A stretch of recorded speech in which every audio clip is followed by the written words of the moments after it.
Hey everyone, and welcome to Almost Cancelled. I am Peter, that is Connor, and we are going to talk about the OA Season 1, Episode 2.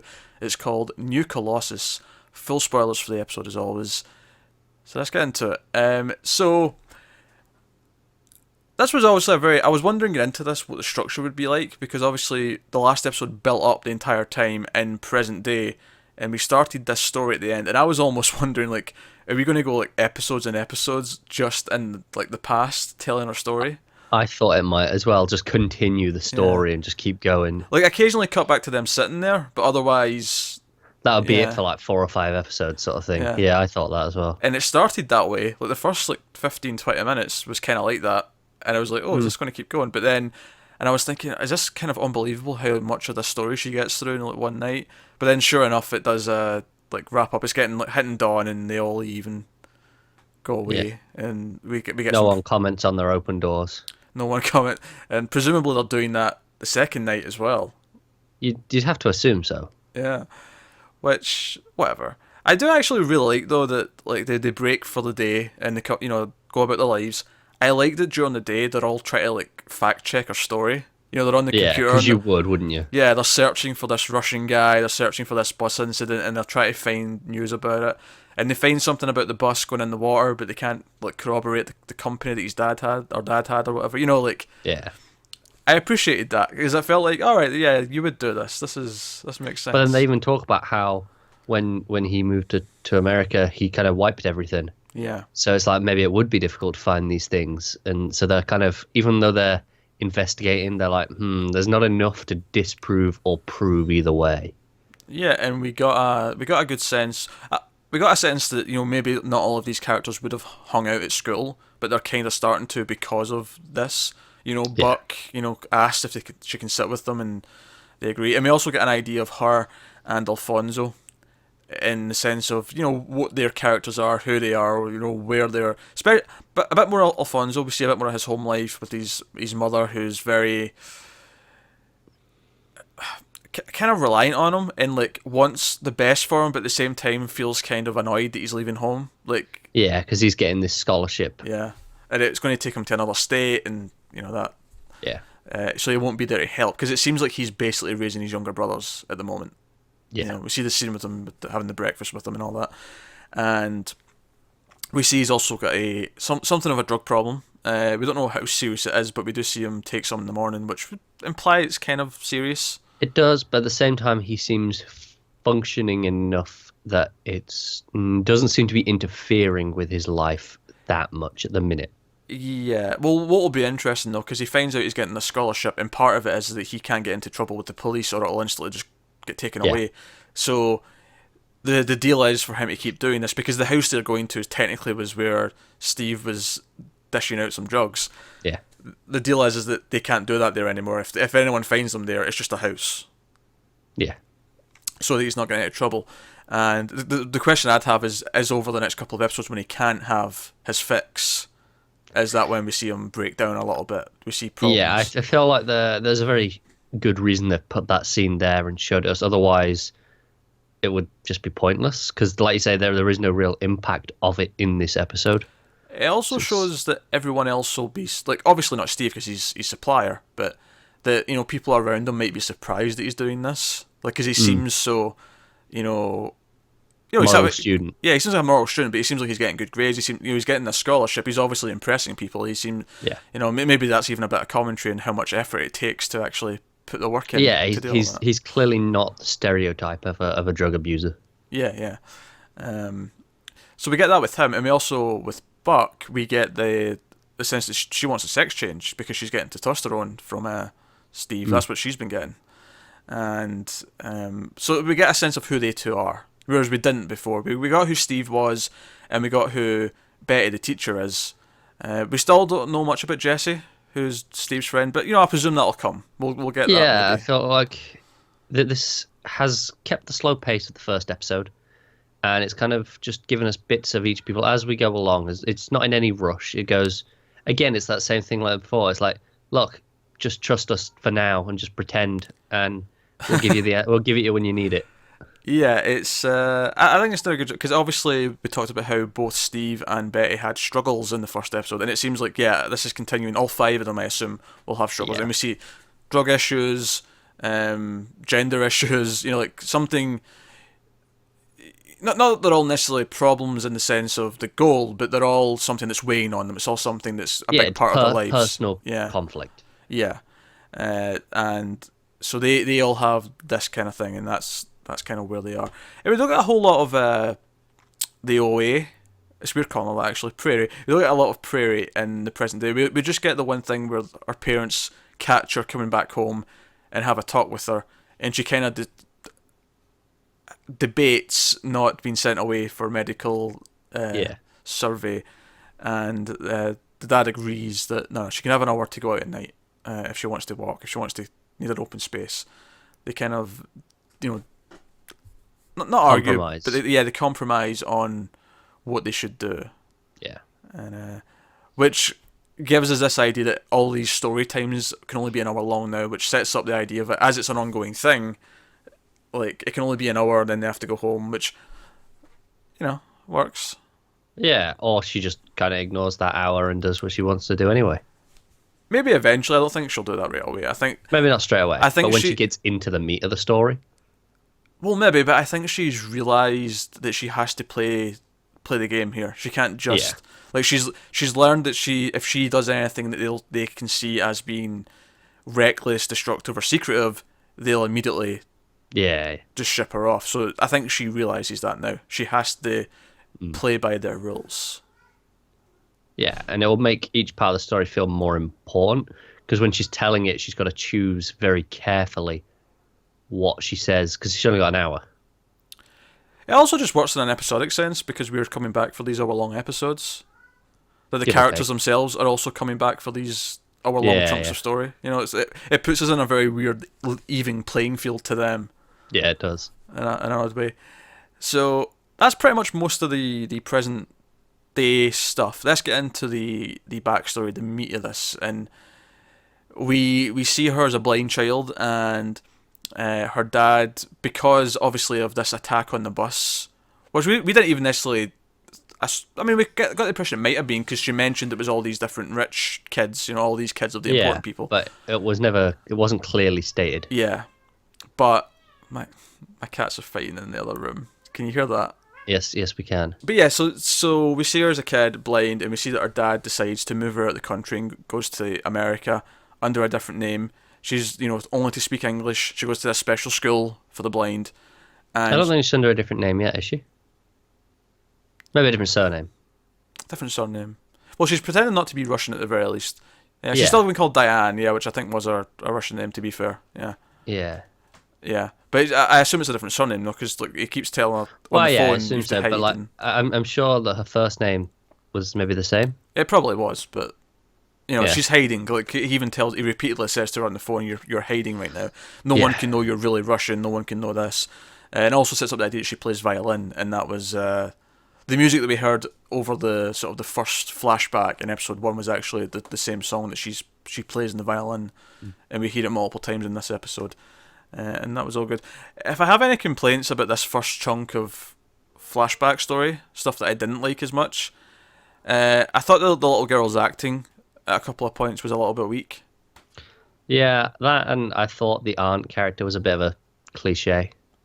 Yeah, she was. Like, honestly, her entire thing, and even her parents coming to get her when they look the exact same age, just with different coloured hair, all of that felt a little bit off. And It's like I can kind of forgive the parents looking the same, just because it's like, all right, fine, I'll buy into that. well, see the thing with that though is, I'd rather they just didn't change the hair colour. I feel like that made it worse because it's like you're trying to make them look younger and it's not working. Yeah. Whereas if you just, especially him, it's not so much a problem in the female because females dye their hair a lot.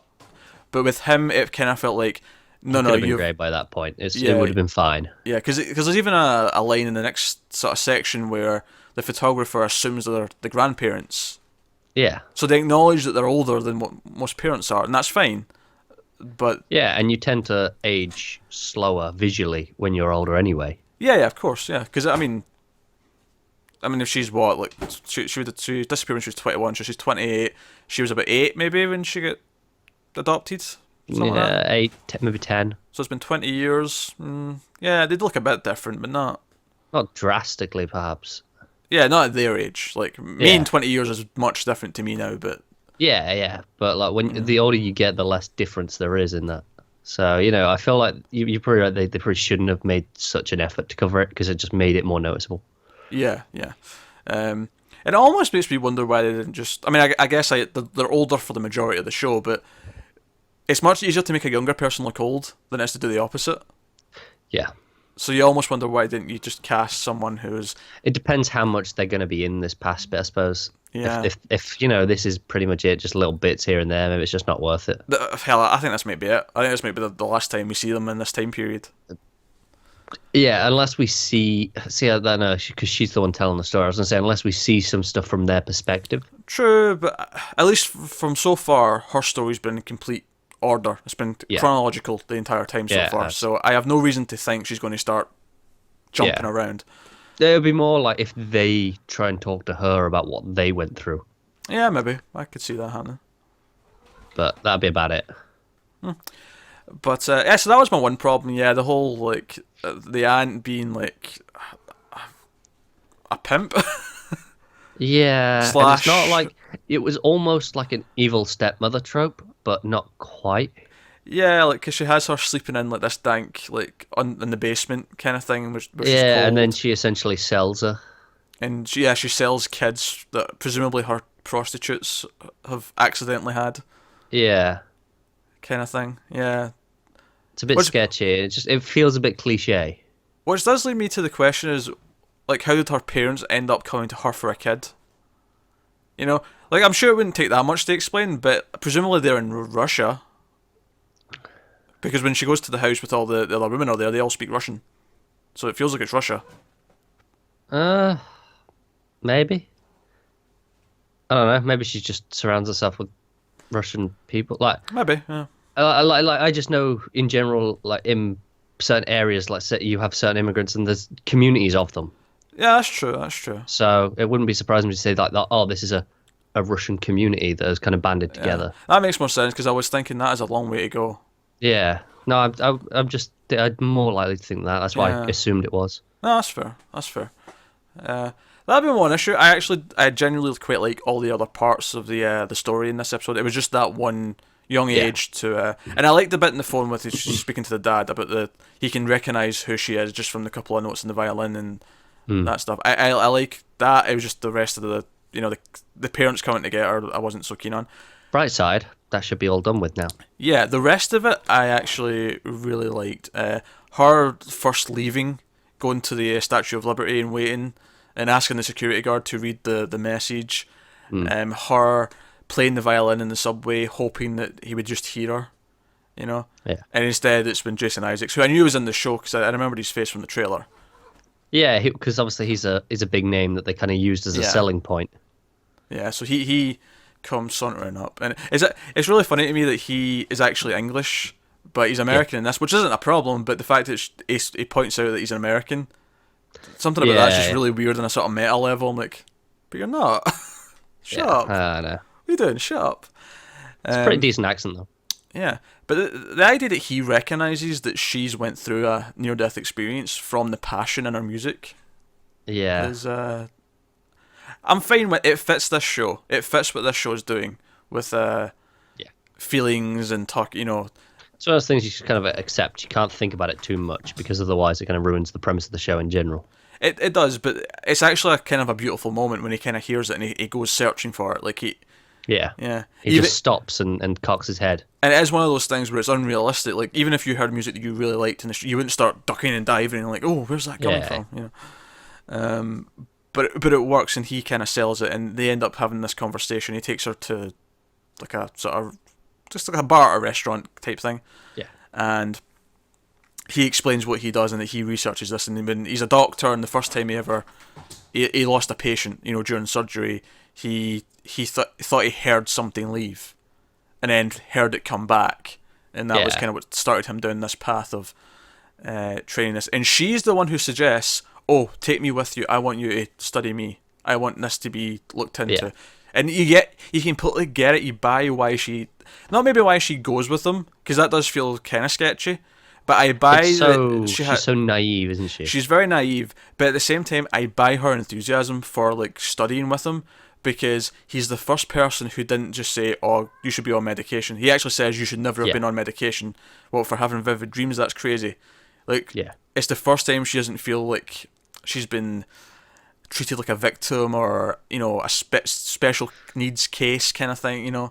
Yeah. She feels like she's been spoken to like a person. So I buy that she feels Yeah, that because way. even like not just that, like speaking like that, it's just the way he treats her, like even like her blindness, Yeah. where he's just like, oh yeah, these are your dips here, this is your fries, and he just treats it very naturally and just like it's not a big deal. Yeah. But she says, "No, take me with you. I want you studying." They're on the plane, all fine, and they arrive at his place. I'm like, this is quite secluded.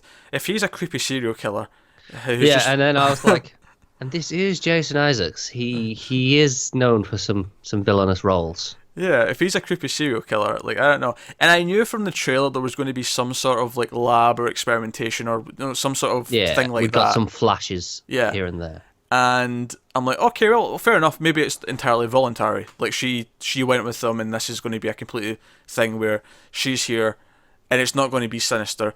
But there was a moment when she's like, and it's even the way she says, "Oh, can I phone my parents and let them know I'm okay?" And he's like, "Yeah, sure." And she picks up the phone, and it rings, and she just like, maybe gets nervous because it's ringing too long. And she, Yeah, you've got no reason to suspect that he did anything to the phone there. I mean, especially when it's ringing. I mean, it's not impossible you could play a recording of a phone ringing or something like that through it. it's not. But he goes, oh, would you like some help dialing? It seems like a sincere offer. Yeah. Because obviously she's blind. She says, no, I'm fine, I can manage. And he doesn't press it. So you think there's no way he's tampered with the number that she's rang. Yeah, no, she rang the phone herself. It's when he's like, "Oh yeah, I'll take you to where the bed is," and he starts taking her downstairs, and I'm like, he's basically leading her into the basement. This is getting super serial killer and then levels she here. goes, can I smell rock? And he goes, oh yeah, it's shale. It's like, And you see a bit of water like running through under her feet, and she hears it, and it's like, "Oh, it's a natural spring," and I'm like, "This feels this is a cave in your basement." This kind of feels like, I don't know, like, and Joe, what I love about this and the way this is shot, by the way, is the entire time they're going downstairs, it stays tightly on her head. Yeah, you don't see the surroundings. You're kind of in her head the same way she is. You get impressions of things, but no firm image. It makes you as blind as she is, because you can't see the room properly. If it went to a wide shot, the jig would be up for us. We'd see everything, and we'd get it's it. Like you're suspecting it anyway because, well, come on.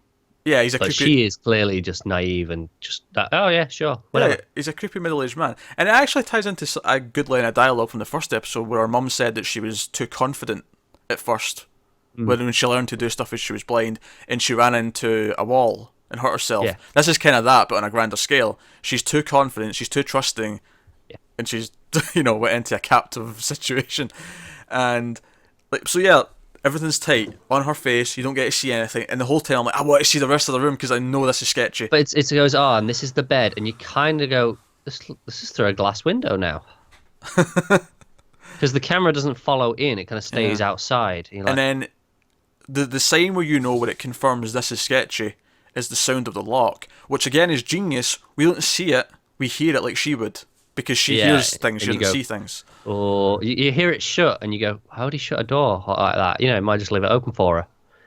And then it goes, and you just hear the lock. It's like, and she walks, obviously she gets kind of distressed. She walks in, and she immediately hits the wall. She hits another wall, and she starts to panic. And it's when we hear the voice coming from the adjacent cell, essentially. Yeah. And Jason Isaac sort of looks in and just walks off, like he doesn't even care. Yeah. And we hear the other voice saying, "Yeah, I know what you're thinking. You're thinking this. You're thinking that." And that's when we sort of hear her in present day, and she says that the voice she was hearing was Homer's, who we've heard of in the first episode, we've yet to see, but presumably next episode is, when she picks up the story for them, is when we'll get picked up. And tells us who Homer is. And who Homer is, and how they formed a relationship, and we'll see where that goes. But super intriguing, super tense. I also, just in general, there's another couple of things that I did like from the section that I complained about earlier, now that I'm thinking about it. there was a couple of little moments that tied really well into the first episode. The first time she touches her mum's face, very reminiscent. The first time she Yeah. steps on the carpet, she says, "Oh, you need to take your shoes off," and you see her feet just sort of feel the carpet, and it's Yeah, she like, kind of just yeah, scrunches her toes to get a grip on it. and it's a great callback to the. It's one of those things that I love when you see the after effects of something before you see the setup for it. But Yeah. when you see the setup, it just that clicks into place and it makes sense Yeah, and it works. it gives it retroactive payoff. Yeah. It's good. No, it's really cool. So there's a lot of great little things like that. Obviously, when she gets really emotional at the end when she mentions, I was gonna say Noah, Homer, and she runs off back home. And my only complaint about the ending would be I thought the music that comes in when she says his name, and she runs off to the sort of ending sort of track for the music to play out. I thought it was just a bit much. Like it was a Yeah, bit it was like this intrusive. big emotional heartthrob thing. Well, it was emotional heartthrob, but the drum beat was really like intense, and it made it feel like it was like a big reveal. And like I felt like had the I almost felt like if the music had just like drained away as she said the name, and then a slow, quiet piece came in, that would have worked way better because we'd Yeah, already, I you know, think the drum beat was supposed to be like the heartbeat scene that we had. It was supposed to reflect that. yeah, the heartbeat scene, which of course was when she first meets him, and they're at the bar Yeah, with Doctor Hap, and he gives her this device that lets you hear the heartbeats around the room from a distance yeah, that he's invented. He just because he says that's where he was. He was at a convention or whatever, like showing this off. yeah. So I would complain a little bit the music at the end because the music generally I've actually really liked. I've liked how kind of ambient it's almost been. Yeah, it often plays off that violin theme that she plays. Yeah. Obviously, like when we first cut to Russia last episode, and it kind of comes in, and we hear it a lot in this, and there's like a few variations upon it in the score as well. Yeah, I just the way the drums kicked in when she said the name, it just felt like it feels like that was supposed to be a twist as opposed to just Well, yeah, the the connection, natural bit. the connective evolution that we are aware of. So it should I felt like it should have been a more somber moment, cutting to the Yeah, tears. yeah, that's fair. But again, this is a minor criticism. Overall, I enjoyed the episode. Probably not as much as episode one overall because I felt like one had so much mystique Yeah, building and I through feel it. like I need to readjust my expectations after the ending of one, and we got all metaphysical. I need to readjust myself to the physical world again. Yeah, there's a lot of good stuff though. Oh, in there this one. definitely is. So now I'm still very much into it. Looking forward to episode 3, and you know it's almost like I'm pretty sure Father's dead. And that's actually a very good point. Is this whole idea of her having premonitions in her dreams? She's believed she's been doing that for a long time. In fact, that's actually what gets her on the medication. Is she claims that they're premonitions. She claims that Well, they're we saw it was a premonition. The first one, at least, the drowning. the drowning. Yeah, but I'm talking about the ones in this episode. Well, yeah, but I mean, we've seen that she can have premonitions. So, Well, when I say claims, I mean more from the other characters' perspectives. Like, because Right. they see it as a claim, they see it as her having an Yeah. imagination, and that's why they put her on medication. Yeah, we know it's a thing, but then the one, the Statue of Liberty, yeah, it feels like it isn't. It almost feels like our own premonition lured her into the trap. yeah, and it's maybe some are premonitions and some are dreams, and she can't differentiate which is which. Or we could get into a whole debate about fate, and maybe she is intended to run into him, and that her premonition was getting her there to Yeah, go it down could this be. path. Yeah. Because maybe she needs to meet Homer. She needs to do the things she's going to do. I throughout the story. wonder if. Right, so we saw when she was in the metaphysical place, you could that old woman could interact with the world and affect her, yeah? Yeah, afterlife or whatever you want to call it. And it kind of seemed like it was, I mean, I mentioned it last episode, it was outside of time, not just space. So I wonder if at the end she's kind of back in that world or that place, and she kind of gives herself the premonitions to set her on the path to where she becomes. So you think she gives herself the premonitions from the future? Yeah. Right, okay. I don't know why yet. I'm sure there'll be a very good reason that we'll get to. And even if it's true, is it intentional? Does she mean to do it? Yeah, it could be either. Yeah. But it could be a case of this is what's meant to happen, so she feels like she has to do it. Or maybe it's not so much she gives herself premonitions, but because it's her memories. It's her memories that are sending back. Yeah, so the memories are just interfering and coming through as dreams, and she's Yeah, misinterpreting them. and they're being weird. Yeah, they're sort of abstract in a way. The dad holding the candles, which tells her it's 21. When she turns 21, she's meant to go. But Yeah, like instead of just being at the Statue of Liberty, she's crawling over the face of it as the water's like crashing over it, kind of thing. yeah, Water, of course, is a big theme. yeah. It clearly has been already in these 2 episodes. Yeah.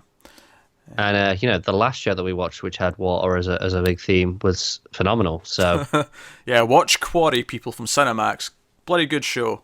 But yeah, that's a good episode. That's episode 2 of the OA. We'll be back tomorrow with multiple episodes. We were a bit busy today and yesterday, so we only got one done yesterday and one done today. But we should have 2 or 3 tomorrow over the course of the day. So it gets us to catch up a little bit, and we should finish sometime on Monday. So, yeah, thank you very much for watching. Let us know what you thought of this episode in the comments below. Like and subscribe and all that stuff. It helps us out a lot if you do. And we'll see you next time.